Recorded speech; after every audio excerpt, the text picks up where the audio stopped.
This is the LA we know.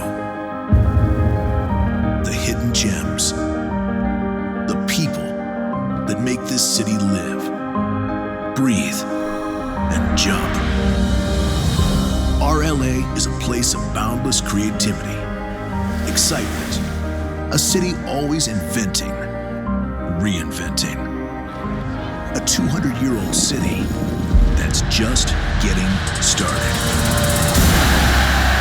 This place, Stan Kroenke's vision of the future, is going to be the center of it all. Into the end zone, touchdown! That is crazy! A new global destination, an icon of LA. It's all going to be right here. With cuisine as diverse as LA's culture, stay at a world-class hotel right in the heart of the action, where it's more than just dinner and drinks, it's community. Live the LA lifestyle, where local designers share the streets with high-profile brands. A premier destination with live music with today's top artists. Campus-style offices designed for entertainment, media, and tech companies to create and innovate. When it comes to enjoying LA's outdoors, this place is a natural. And Floats it up! something we've been waiting for. Touchdown! Pro football back in LA. A new home Electrifying! for our two NFL teams. Dazzling talent! a place where we'll make history together. We'll make you proud, LA. Here, we'll celebrate the biggest events. To the end zone! Remarkable! Biggest moment of the year. This is where we'll come together, the city. Los Angeles, the OC, West Hollywood, Santa Monica, Long Beach, Inglewood, Inglewood. And host the world.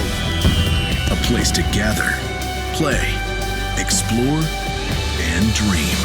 Touchdown, Los Angeles. After all, that's what we do best. Welcome to Hollywood Park. Pretty powerful statements right there. That's absolutely amazing to see that redefinition. You know, for folks who don't know, why don't tell us a little bit about yourself, where you're from, where you played some ball, and what you do now for the Rams. Sure. My name is Tony Pastors. I am the Vice President of Football and Business Administration. What that means, I'm not quite sure, but we're learning as we go. No, I actually started with the Rams in 2010. Our COO, Kevin Demoff, hired me straight out of school. Figured he would give me all his bad habits before I came in with any of my own. So I've been with the team since 2010 and graduated from Dartmouth College. Played football there, not very successfully, but played football there for 4 years.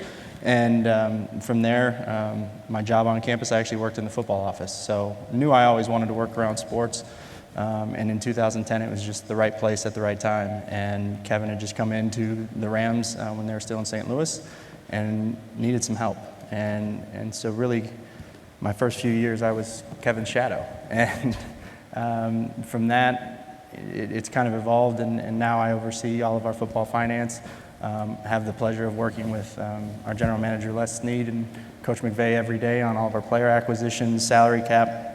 But at the same time, continue to have the opportunity to work on the business side in almost every facet and everything that we do, because football and business have to work together. And I think that's most days I play kind of the in-between. As right now, we don't have a full-time facility or a permanent facility, so we're in two separate buildings. So communication is really important, so I get to do a lot of that. Gotcha. Yeah, as I say, speaking of facilities, I travel in an inordinate amount, 150,000 miles every year, and every time I fly into LA, it's great because I get to look out the window and see the stadium and that area getting built out every step more. I saw the new facades out there. Talk a little bit about that stadium. How, you talked about business and football working together. How does the business of football work with the community, and how is that going to be an anchor? Yeah, I mean, as you said, it's incredible. And if, flying over, it's one perspective. When you're actually on site and you see that building, it's hard to fathom. Just its sheer size, over 3 million square feet. And it will be the largest stadium in the NFL, square footage-wise. And the cost of it certainly reflects that. But I think it's everything that goes with it. The stadium itself is spectacular, but it's more than just a stadium project. It's 298 acres of retail, shopping, hotels. It's going to be a community space for Inglewood, and something that I know Stan really, his vision was to change the west side of LA and to change Inglewood. And there'll be community parks and all sorts of different things that will really make this a place to be. We'll play football there, it'll be great, but we'll get our 10 dates a year and hopefully some more in the postseason. But it's all the other events, that, whether it's the Super Bowl, the college football playoff, World Cup soccer, the Olympic Games opening and closing ceremonies in 28. That building will be in full use plenty. Yeah, and I'm from Colorado, and Mr. Kroenke obviously lives out there, owns a lot of this, through the holding company and everything, not him directly, own a lot of that and redeveloped the southern part of lower downtown with the Pepsi Center. Avs play there, Nuggets play there, and it has become kind of a cultural center and that cultural anchor for Denver. Why is that so important for the Rams to really want to be able to help define the change in LA and define that change in the western side? Yeah, I think that was that was really Stan's vision, right? And when we were fortunate enough to relocate here in 2016, it was a project that was going to change LA, and it was a project that was worthy of Los Angeles. And that's something I know we strive for every day in our offices, is making sure that we as an organization are worthy of Los Angeles, and the great city that this is, and the diverse city that it is. But the first thing with the project is job creation. There's 3,000 people on site every single day working on that project, and so with that, whether it's the stadium itself, the shopping and entertainment district, being able to support and help the people of Inglewood. 2010, the Inglewood unemployment rate was about 17.5%. Today it sits under 5%. Right. So that district and that area is really geared to help change the west side of LA, to help change the city of Inglewood, and help move it forward. Gotcha. And we're talking, a big part of up next here is what's coming in the next 2 to 3 years. Obviously, there's going to be a new stadium. There's going to be a team playing in that stadium. But how do you see the change with all the other options, all the alternatives that folks have? How does it change from being, you mentioned earlier, your wife's from Green Bay, and they play a little football there. Apparently, there's a field there. And it's definitely a one-sport town. Mm-hmm. With all the options that folks have, talk a little bit about how this is transformative in the nature of a way a football team interacts with the community, and the way that these districts really make a difference so that it becomes a destination that has a football team attached. Absolutely, and that is this district, right? Like I said, we'll be there 10 dates a year, hopefully a few more with postseason games, but it will be working 365 days a year. And so whether that is the shopping and the hotels and the retail or the public space and the parks and the lake, it's really kind of merging the Los Angeles Rams and the city of Los Angeles in a very unique way, looking at all sorts of different unique opportunities, events in that stadium. The scoreboard, which it really didn't show too much of in the video, but we call it the Oculus. It's a two-sided scoreboard. It will have more screen space than I think we will know what to do with. But what does that mean for other events, right? I have an idea of what it'll mean for football, but what does that mean for esports? What does that mean for entertainment, movies, award shows, things like that, where we can actually bring LA here down to Inglewood and kind of showcase Inglewood, showcase that district and what it means, and it'll be everything from the technology that goes into it and trying to better understand our fans and the people of Los Angeles. I think we talked earlier, LA is an ever-changing, ever-evolving city, and so how do you keep up with that? Well, you gotta know, and you gotta understand and figure out what people are looking for, and we understand that we are one of many, many entertainment options here in Los Angeles. So how do we differentiate ourselves as an organization? The first step is that stadium in that district. Gotcha. It's a great step to get that going. One of the other things, think about that you just mentioned, what could it do for esports? And for everybody who was here at Pulse back in February, we got to hear from Harry Sloan, who is on the board with ZeniMax. You've talked a little bit about that as an option. Everybody's heard of Fortnite, the first free $1 billion game in revenue. I don't know how that one works out. But talk a little bit about that piece too, is how that fits into the Chronic vision and esports and everything else. Yeah, along with the stadium under the canopy, there's actually also a 6,000 seat performance venue that will be part of the stadium complex. But that's another opportunity and another venue to do some different things. Esports is certainly something that the NFL is trying to keep tabs on. I think they integrated with Fortnite, and you can have NFL jerseys, and you can, your Fortnite character can wear a Rams jersey to go shoot people if that's what they choose to do. But I think you look at professional sports, and they understand the decline in young kids playing sports across the board, whether that's football or other sports. And esports is certainly making a real surge. And you saw the NBA, come up with the 2K League and trying to mesh the game itself and the video game. And so I think that's something that the NFL is going to keep close tabs on. We as an organization are going to try and find ways to connect with all sorts of fans, whether that's gamers or the hardcore NFL fan. Yeah, and with the new stadium, you obviously get an opportunity to wire it however you want, have all the Wi-Fi repeaters you may need. Talk a little bit about some of what you can. Obviously, it's talk a little bit about some of how you want to get engaged. How do you make the concept of going to a game, which has been around for thousands of years, whether it's hundreds with football, but thousands in sporting events. How do you transform that in the digital age, and what are some of the things y'all are looking at doing? Yeah, what I can say, right?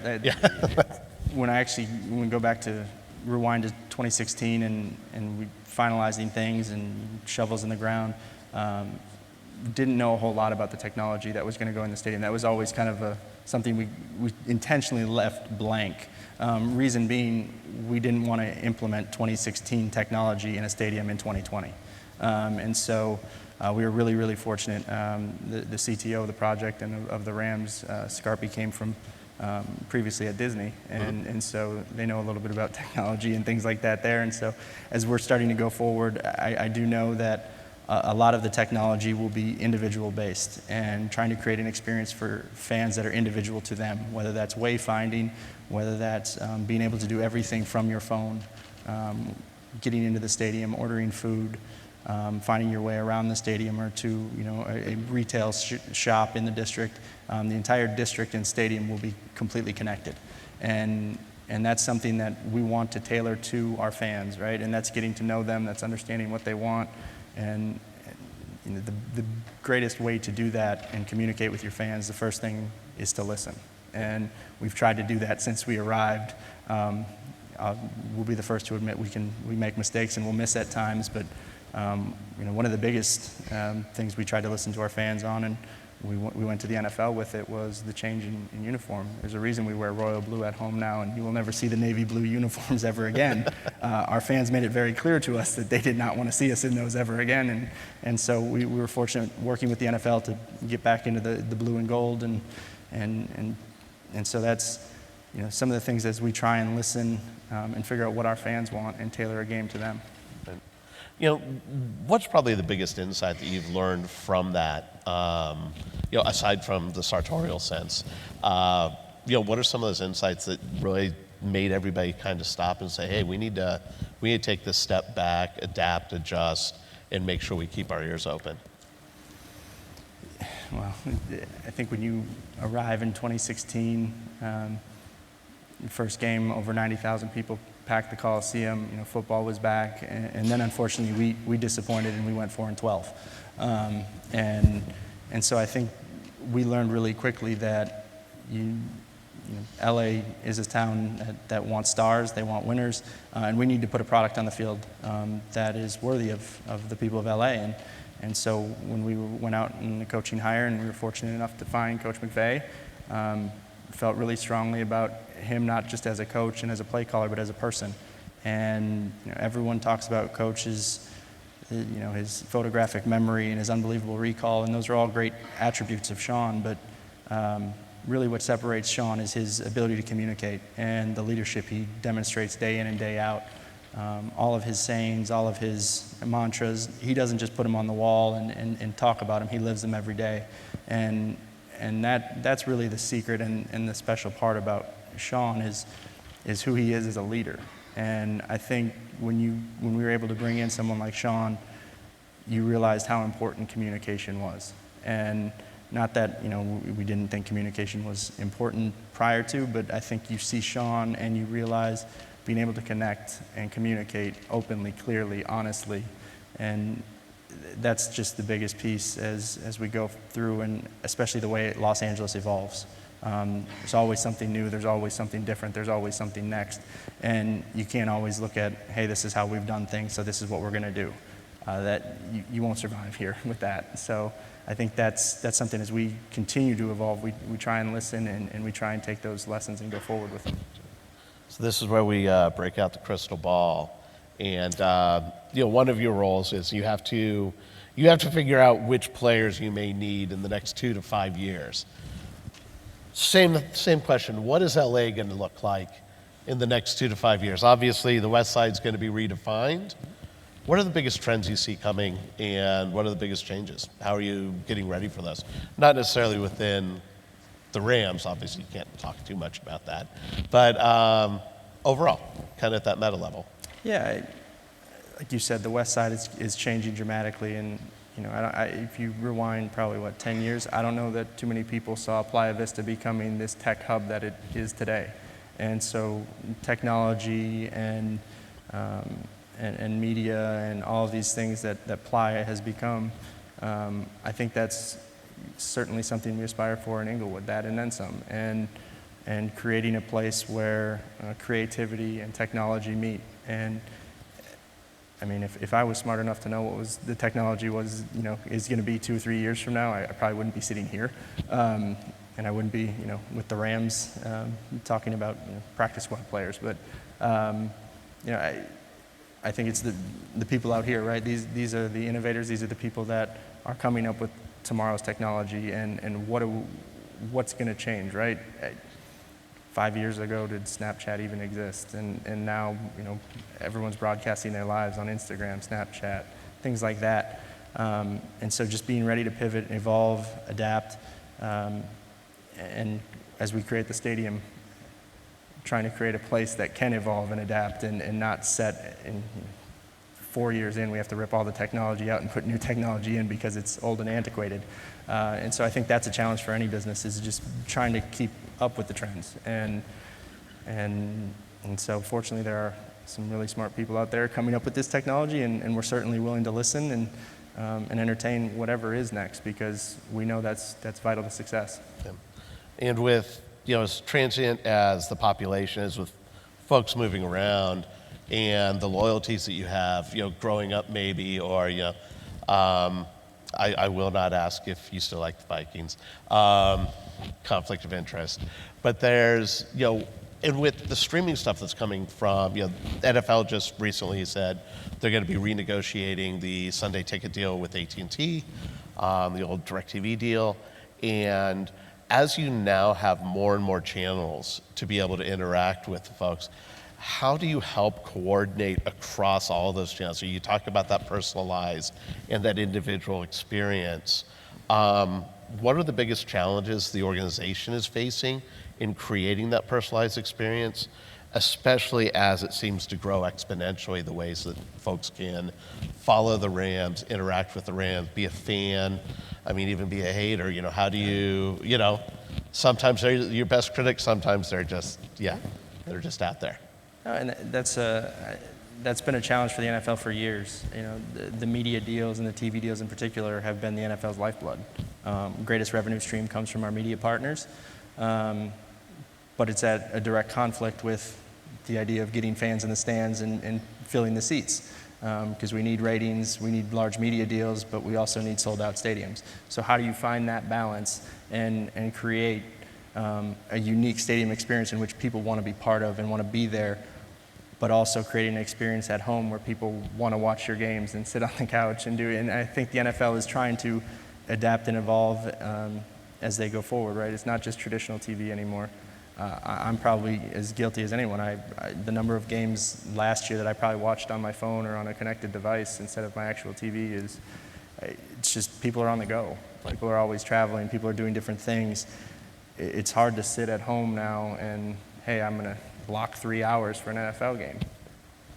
So, especially in a city like LA where it's sunny and beautiful, people want to be outside. They want to be at the beach. They want to go explore LA. So how do we stay connected with those fans? I think digital and mobile are extremely important, and it's probably not just your traditional media deal any longer in which, okay, hey, we're going to do solely focus on these networks and these partners. It's, okay, what other assets come along with that? And I think ESPN with their streaming and ESPN Plus and being able to work with those kind of people and those kind of partners to help give our fans the content they want, which a lot of that falls to the NFL, unfortunately, and not just the team. Sure. But from a team perspective, we then have to find ways and unique ways to bring our fans content that our media partners can't. Right. Whether that's behind the curtain with our players, our coaches, our general manager, the draft process, how things work. Just being more transparent and more open with our fans, because that's what they want. They want to know, they want to understand, they want to ask questions.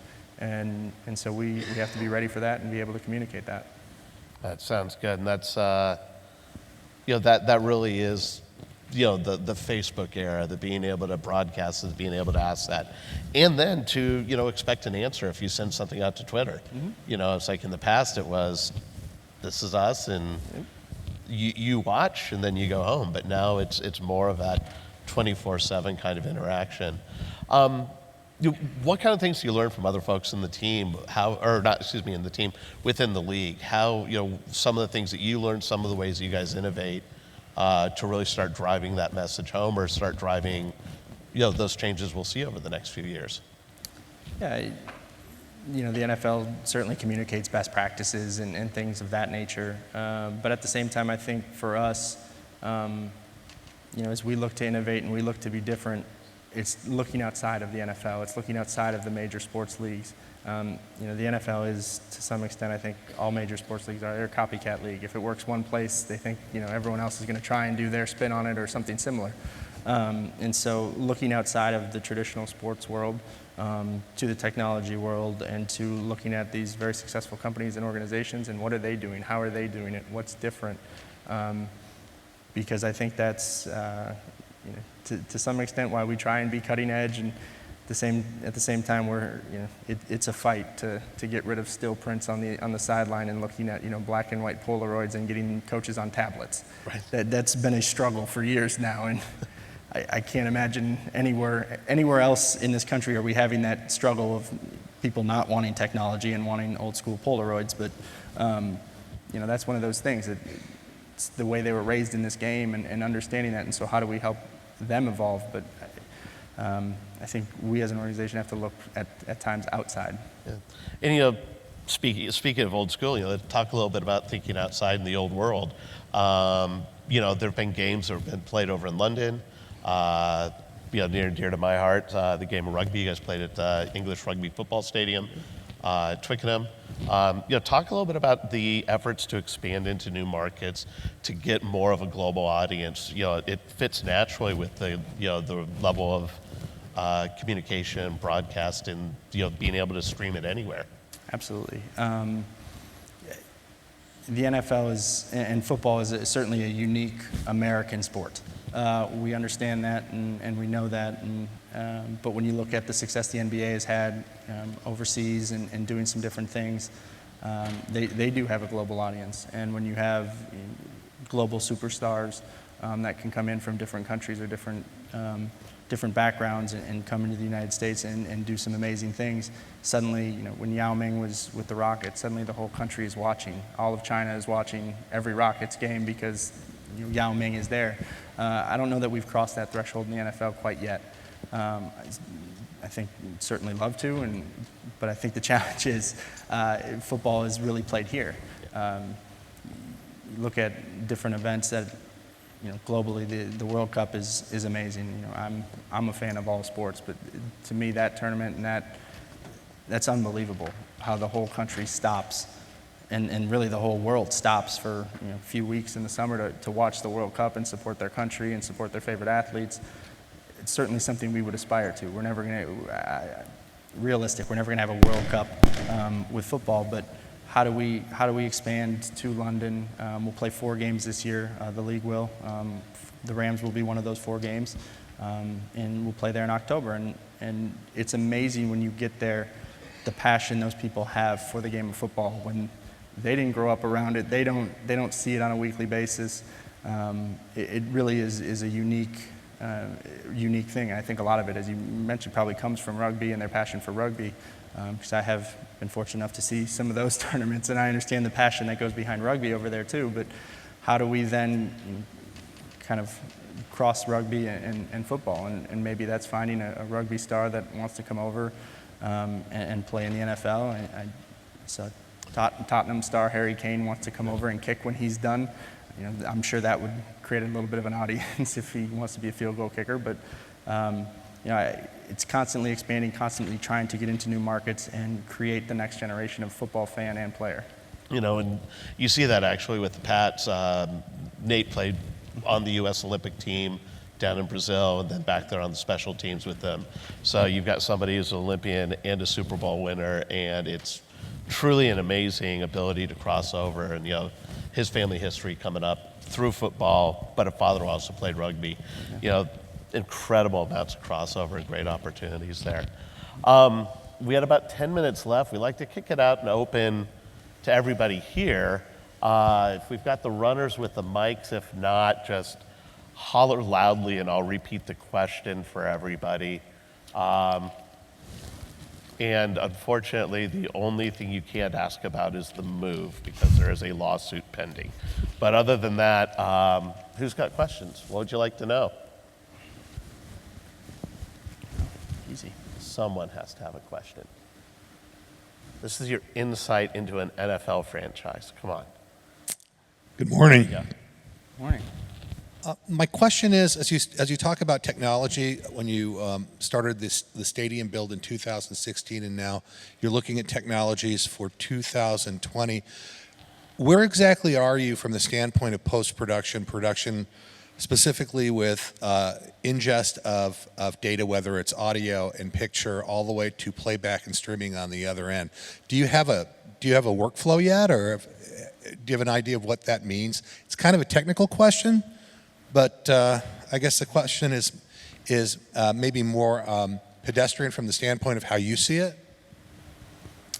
Yeah, we are finalizing a lot of that right now, and some of that is going to be predicated on stadium partnership and some of those kind of things. But that is those decisions are certainly made above my pay grade. But it's something that they are in process right now, and should hopefully have finalized by year end. Mm-hmm. Yes, hello. Hi.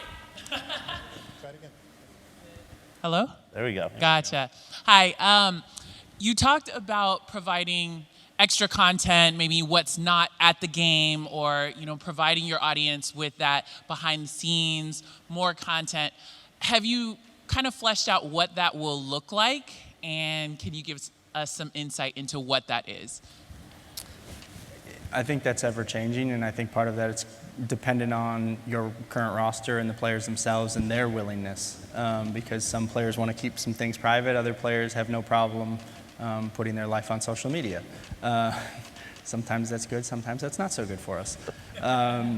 But I do think that's ever evolving, and we want to create unique content without giving away maybe proprietary secrets.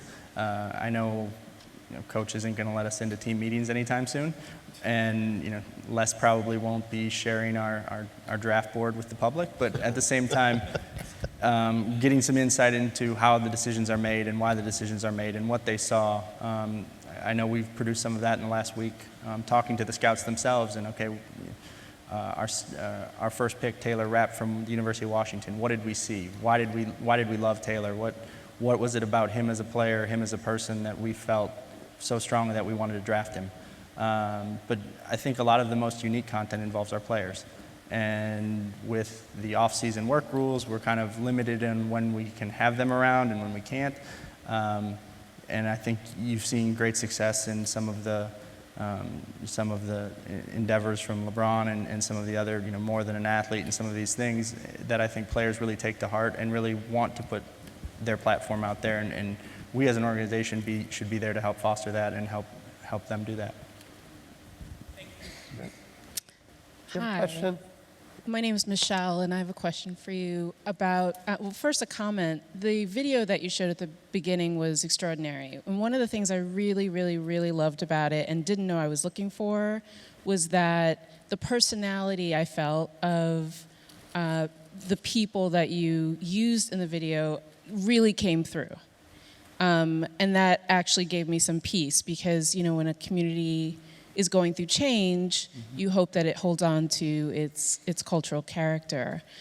You mentioned earlier that the unemployment rate of the city of Inglewood went from 17% to 5% or less than 5%.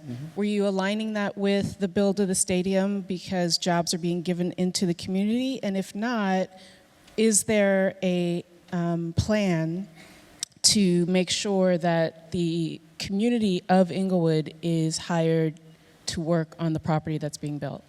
Yeah, great question. I would attribute some of that to the stadium itself. There are agreements with the city about local workers and the percentage of local workers on site at all times and using local vendors and helping support local businesses. And when you talk about the district itself, whether that's shopping, yes, there will be the major retail outlets, but there will also be local flavor as well. We think that's extremely important. And prior to the stadium construction and prior to the stadium being announced on that site, a group called Wilson Meany had been working to develop about 200 acres on that site with the city of Inglewood, countless town halls and tons of interaction with the community about what does the community want. And I give a ton of credit to Wilson Meany for starting that process and really as the stadium plan got announced and Stan came in,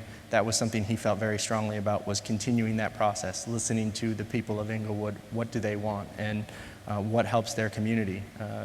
One of the biggest things was the lake. If you saw in the renderings, there's a pretty large scale lake and about 25 acres of parks and outdoor space that people in the community talked about. They wanted outdoor space where they can have community gatherings, community picnics, barbecues, things like that, be outside and enjoy.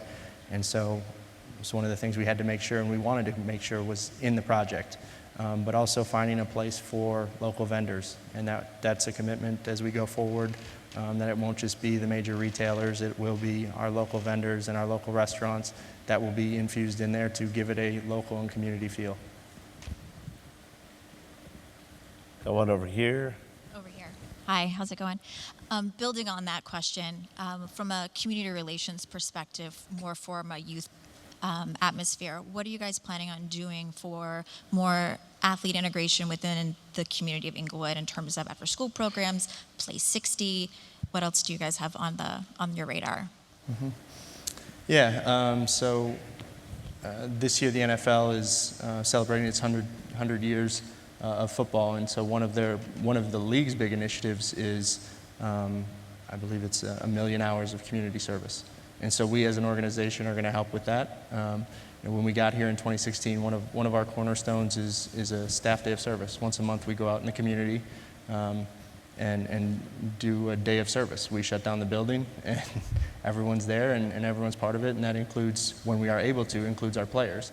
But as we move towards Inglewood, we're going to certainly continue to help grow partnerships with the city of Inglewood and the schools in Inglewood, whether it's the NFL's Play 60 initiative, whether it's some of our own initiatives.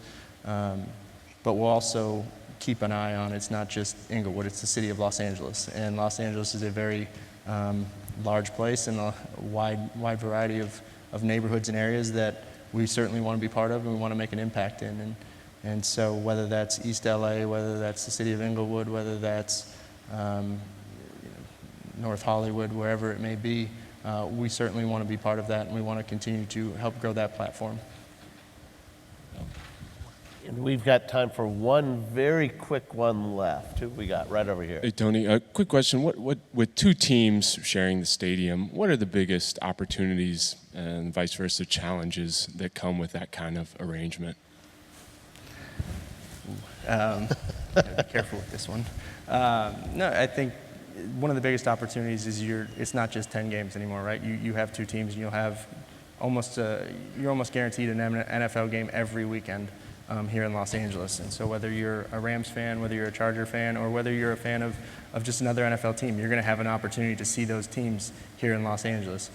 I think some of the challenges are it is two teams. How do you program a stadium and set a district to feel like a Rams game versus feeling like a Charger game every Sunday? And part of that is going to be some of the technology that we utilize, and most advertisement, most everything will be digital, so it can be changed, and you can make it. When the Rams are on the field, it will feel like a Rams game, and you won't think there's another team in that building. But that's going to be a challenge as we go forward, is to making sure those people feel like it's their home game and it's their team. Yeah. All right, well, thank you very much for your time. Thanks for your insights today. This has been fantastic. Hopefully a great kickoff for everyone here.